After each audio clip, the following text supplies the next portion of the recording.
Hello friends, इस part में आपका स्वागत है। ठीक है, लास्ट पार्ट में हमने जो पढ़ा था वो हमने यहाँ तक कर लिया था cover. Economist who estimated India's per capita income during the colonial period. ठीक है, इस ये हमने पढ़ लिया था और ये पांचों नाम हम पढ़ चुके हैं। आज का जो हमने पढ़ना है टॉपिक वो ये है, colonial exploitation of the Indian economy under the British rule. ठीक है, जो कि अपने आप में काफी अच्छा टॉपिक है। ठीक है, तो देखो स्टार्ट करते हैं इससे। इसने बोला देखो, Indian economy under the British rule was subjected to colonial exploitation. यानी जो इंडियन इकोनॉमी थी ब्रिटिश रूल के, जब जहाँ पे अंग्रेज थे तो उस टाइम पे क्या इनका शोषण हो रहा था। किसका? इंडियन इकोनॉमी का शोषण हो रहा था। देन इसने बोला जो हमारा जो एक्सप्लॉयटेशन जो हो रहा था यहाँ पे इंडियन इकोनॉमी का, वो अचीव्ड हो रहा था किसके कारण? पहला, colonial exploitation of agriculture sector. यानी हमारा जो एग्रीकल्चर सेक्टर था उसका किस तरह से शोषण हो रहा था उस टाइम पे औपनिवेशिक काल में। ठीक है। दूसरा, colonial exploitation of industrial sector, जो हमारी इंडस्ट्रीज थी। ठीक है, जैसे हैंडीक्राफ्ट इंडस्ट्री हो गई, ये इस टाइप की इंडस्ट्री थी, इनका किस तरह से शोषण हुआ। और तीसरा, हमारा जो इंटरनेशनल ट्रेड था उसका किस तरह से यहाँ पे शोषण किया गया था। तो तीनों पढ़ने, जिसमें से ये वाला जो है अपने आप में काफी इंपॉर्टेंट रहता है। ठीक है, यहाँ पे मैं आई लिख देता हूँ, ये हमारा क्या है, काफी ज्यादा अपने आप में इंपॉर्टेंट है, आईएमपी है, थर्ड वाला। डन। अभी हम बात कर रहे हैं सबसे पहले किसका? एग्रीकल्चर सेक्टर के बारे में। तो उसने बोला agriculture was exploited through zamindari system. जो इंडिया में क्या चल रहा था पहले? जमींदारी सिस्टम चलता था। ठीक है, और अभी भी बहुत जगह चलता है zamindari system of land revenue. In zamindari system zamindars और landlords were the owners of the land. ये जो जमींदार्स होते हैं, या इनको लैंडलॉर्ड बोल सकते हो, जमीन के मालिक बोल सकते हो, ये हमारे क्या क्या होते थे? जमीन के मालिक होते थे। Done. The actual collection by the zamindars, और जो जमींदार्स क्या करते थे, एक्चुअल कलेक्शन जो करते थे, ठीक है, वो ज्यादा होती थी, much higher than what they had to pay the to the government. यानी जो गवर्नमेंट को पैसा पे करते थे उससे ज्यादा की अर्निंग करते थे, और गवर्नमेंट को कम शो करके कम पे करते थे। ठीक है, तो इस टाइप से क्या इसमें कि एग्रीकल्चर सेक्टर का किस तरह शोषण हुआ कि जो इंडियन जो हमारी जो इकोनॉमी है उसमें हम इसने क्या बोला, एग्रीकल्चर सिस्टम में जमींदार टाइप के लोग होते थे। ठीक है, जो कि जमीन के क्या होते थे? मालिक होते थे। ये लोग क्या करते थे, इनकी अर्निंग जमीन से काफी ज्यादा होती थी। ठीक है, और उस अर्निंग पे जो टैक्स बनता था वो गवर्नमेंट को नहीं पे करते थे, वो उससे कम गवर्नमेंट को पे करते थे। डन। तो इस तरह से एक यहाँ पे एक्सप्लॉयटेशन हुआ। दूसरा हमारा है कि इंडस्ट्रियल सेक्टर का कैसे एक्सप्लॉयटेशन हुआ। यहाँ पे इसने बोला प्रायर टू ब्रिटिश रूल, यानी ब्रिटिश रूल से पहले industrial sector in India was well known for handicraft. यानी हैंडीक्राफ्ट्स के लिए, यानी हाथ से बनाई गई जो चीजें होती थी, इसके लिए इंडिया का जो इंडियन इकोनॉमी थी, इंडिया का जो इंडस्ट्रियल सेक्टर था वो काफी ज्यादा प्रसिद्ध था।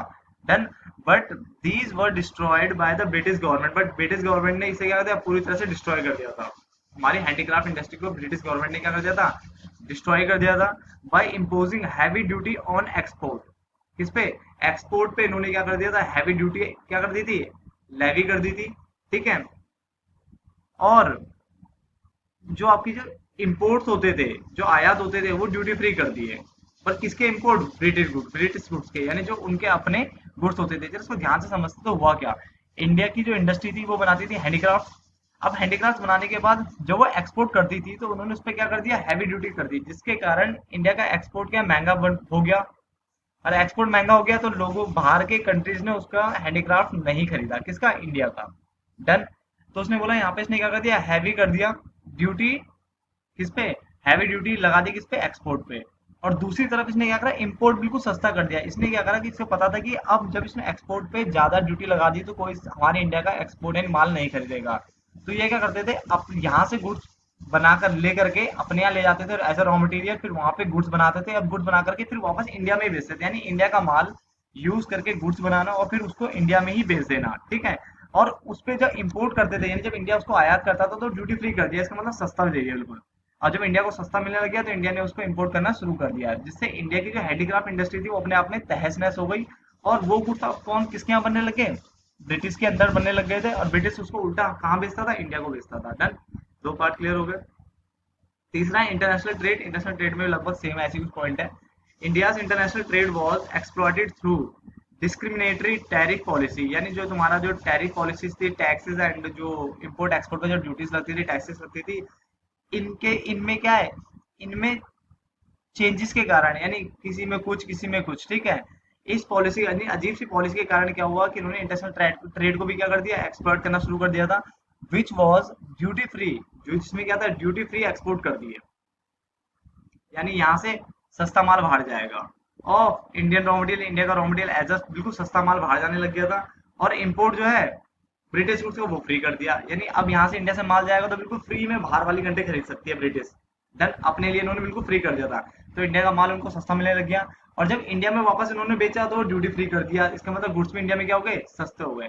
ध्यान से समझते हैं इन दोनों पॉइंट को एक बार और। देखो पहले वाले पॉइंट में तो कुछ था नहीं, कि इसमें बोला था जमींदार जो होते हैं वो लैंड के ऑनर्स होते हैं, इनको लैंडलॉर्ड्स भी बोलते हैं। डन। और ये जो एक्चुअल अर्निंग करते थे वो ज्यादा होती थी, जितना वो गवर्नमेंट को पे करते थे उससे ज्यादा उनकी अर्निंग होती थी। डन, यानी वो गवर्नमेंट को कम शो करते थे। इंडस्ट्रियल सेक्टर में इसने बोला कि जो इंडिया की जो इंडस्ट्रियल सेक्टर जो थी बहुत अच्छी जानी जाती थी ब्रिटिश रूल से पहले, हैंडीक्राफ्ट्स के लिए, हाथ से बनाई गई चीजों के लिए, ठीक है, इसको ब्रिटिश ने पूरी तरह डिस्ट्रॉय कर दिया था। कैसे? इन्होंने एक्सपोर्ट पे हैवी ड्यूटी लगा दी थी, हैवी ड्यूटी एंड टैक्सेस लगा दिए थे किस पे, एक्सपोर्ट पे, जिससे इंडिया का माल अब बाहर बिकना बंद हो गया था और वो इंडिया की डोमेस्टिक बाउंड्री के अंदर तक ही सीमित हो गया था। डन, यहाँ तक समझ में आ गया।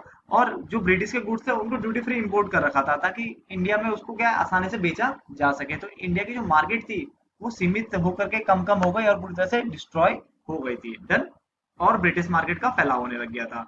और यहाँ पे बोला इंटरनेशनल ट्रेड की बात करेंगे तो उन्हें क्या करा, इंडिया के अंदर उन्हें पता था कि रॉ मटेरियल बड़ा तगड़ा है, हर चीज के लिए इंडिया के पास भरपूर मात्रा में भंडार था, तो उन्होंने इंडिया का रॉ मटेरियल यूज करने के लिए उसको ड्यूटी फ्री कर दिया। यानी जब इंडिया एक्सपोर्ट करेगा मटेरियल तो ड्यूटी फ्री होगा ब्रिटिश के लिए, यानी बहुत सस्ता मिलने वाला है। 100 की चीज अगर उसमें 20 रुपए पहले टैक्स लग के 120 का जाता था, तो अब वो कितने का मिल रहा था उनको, सिर्फ 100 रुपए का मिल रहा था, क्योंकि 20 रुपए का टैक्स उन्होंने खत्म कर दिया था। तो ब्रिटिश को जो गुड्स मिलने लग गया था, रॉ मटेरियल, वो सस्ता मिलने लग गया था। और फिर वो उससे गुड्स बनाते थे और देन वो किसको बेचते थे, इंडिया को बेचते थे, तो उसे कहते हैं फ्री इंपोर्ट और ब्रिटिश गुड्स, यानी ब्रिटिश गुड्स का क्या होने लग गया था, फ्री इंपोर्ट होने लग गया था। बड़ा सिंपल सा था, काफी टाइम लगा दिया हमने इसमें। डन। उसके बाद यहाँ पे आया हुआ है कि फीचर्स या conditions in the Indian economy on the eve of independence. Done, यानी इंडिपेंडेंस के टाइम पे इंडियन इकोनॉमी के फीचर्स बता दो, फीचर्स क्या थे या कंडीशंस क्या थी। डन, वो बताने हैं आपको। तो देखो इंडिया की इकोनॉमी कैसी थी उस टाइम पे, बिल्कुल बैकवर्ड थी। पहली बात, इंडियन इकोनॉमी बिल्कुल पीछे, बिल्कुल एक तरह से पिछड़ी थी। दूसरा, एग्रीकल्चर के मामले में भी इंडिया बैकवर्ड था, इंडस्ट्रियल के मामले में भी बैकवर्ड था, क्योंकि इंडिया की जो, ठीक है, जो इंडिया की जो इंडस्ट्रियल थी, इंडस्ट्रियल जो इंडस्ट्री थी वो पूरी तरह से तहस नहस हो गई थी। डन, तो तीनों में बैकवर्डनेस आ गया। उसके अलावा इंफ्रास्ट्रक्चर की अगर बात करें तो वो भी इंडिया का बिल्कुल पुअर था। ग्रोथ यानी स्टैग्नेंट इकोनॉमी, मैंने आपको स्टैग्नेंट बताया था कि ग्रोथ की बात करता है, और ग्रोथ भी क्या था, बिल्कुल स्टैग्नेंट इकोनॉमी में बन गई थी, यानी बिल्कुल नील, ग्रोथ भी बिल्कुल नील। डन, किस पे इंडिया ज्यादा डिपेंड हो गया था, इंपोर्ट्स पे, ठीक है, जो कि एक कंट्री के लिए सबसे बुरा होता है अगर वो इंपोर्ट पे डिपेंड हो जाती है। तो हमेशा याद रखना, एक्सपोर्ट करना ज़्यादा बेटर होता है किसी भी इकोनॉमी के लिए, कि वो एक्सपोर्ट करे दूसरी दुनिया को, दूसरे देशों को अपने पे डिपेंड बनाए, वो ज़्यादा बढ़िया है। बट अगर आप खुद ही किसी से इंपोर्ट कर करके डिपेंड हो रहे किसी के ऊपर, तो वो बेकार होता है, ठीक है। और लास्ट है रैम्पेंट पॉवर्टी। रैम्पेंट पॉवर्टी का मतलब होता है हाई लेवल ऑफ पॉवर्टी। ये आप बात याद रखना, मैंने स्पेशली यहाँ पे वर्ड लिखा हुआ है, या अगर ये नाम आता भी है एज अ केस स्टडी में आता है कैसे, तो आपको पता होना चाहिए कि रैम्पंथ का मतलब क्या है। यहाँ पे रैम्पंथ का मतलब होता है हाई लेवल ऑफ पॉवर्टी। दूसरी बात, जो ऑनर्स ऑफ द सॉइल्स होते थे मैंने अभी बता दिया, उसको क्या बोलते हैं, जमींदार्स बोलते हैं। और अगर टीलर्स वर्ड होगा, टीलर्स ऑफ द सॉइल लिखा होगा क्वेश्चन में, तो समझ लेना वो किसकी बात कर रहा है, पीजेंट्स की बात कर रहा है या लेबरर्स की बात कर रहा है। पीजेंट्स मतलब किसान होता है, यहाँ पे क्या होता है, या भाई किसान है, पीजेंट्स यहाँ पे किसान होता है, किसान, ठीक है, जो खेतों में काम करते हैं, ठीक है, उनकी बात कर रहे हैं। मैं इसको लिख देता हूँ, देखो किसान। डन, तो पीजेंट्स मतलब क्या हो गया, यहाँ पे किसान हो गया। डन। तो फीचर्स की अगर बात करें यहाँ पे दोबारा से एक बार देख लेते हैं। तो इंडिया की जो कंडीशन थी, इंडियन इकोनॉमी की जो कंडीशन थी इंडिपेंडेंस के टाइम पे, पहला बैकवर्ड इकोनॉमी थी, एग्रीकल्चर बैकवर्डनेस, इंडस्ट्रियल बैकवर्डनेस, तीन तरह की तो बैकवर्डनेस आपको मिल गई है। तीसरा, इंफ्रास्ट्रक्चर की अगर बात करें तो पूरी तरह से बेकार था, इकोनॉमिक स्टैग्नेंट कंडीशन में थी, यानी बिल्कुल जहाँ पे जीरो लेवल ऑफ ग्रोथ होती है। डन। और उसके अलावा heavy duty on import, import पे भी क्या थी, ड्यूटीज की अगर बात करें तो वो क्या थी, हैवी हैवी ड्यूटी लग गई थी। डन। और रैम्पेंट पॉवर्टी की अगर बात करें तो high level of poverty, rampant poverty मतलब हाई लेवल ऑफ पॉवर्टी की बात करता है, यानी यहाँ पे जो पॉवर्टी थी इंडिया में, गरीबी थी, वो बहुत ज्यादा थी। अब ऑनर्स ऑफ द सॉइल की अगर बात करें तो यहाँ पे जमींदार होते हैं, और टिलर्स की अगर बात करेगा तो पीजेंट्स यानी लेबरर्स यानी किसान होते हैं। अब देखो मैंने ये वर्ड्स क्यों लिखे हैं, ये जो यहाँ पे वर्ड आए हुए हैं ऑनर्स और टिलर्स, ये इसलिए लिखे हैं, आप याद रखना कि अगर क्वेश्चन घुमा के भी आता है, टिलर्स वर्ड अजीब अजीब से वर्ड लिखता है, तो समझ जाना है ये क्या कह रहा है, आपको एग्जैक्टली उनका मतलब पता होना चाहिए। टिलर्स मतलब यहाँ पे पीजेंट्स हो गया यानी किसान हो गया, डन। और ऑनर्स की अगर बात करें तो वो मान ली क्या हो गए, जमींदार हो गए, डन। तो हमने यहाँ पे जो भी टॉपिक कवर किया, ये दो मेन पॉइंट हमने कवर किए। अभी ये पॉइंट्स काफी थोड़ा बहुत रहता है, चैप्टर अभी तो है काफी, ठीक है, छोटे छोटे पार्ट्स में इसमें बनाने हैं, ठीक है।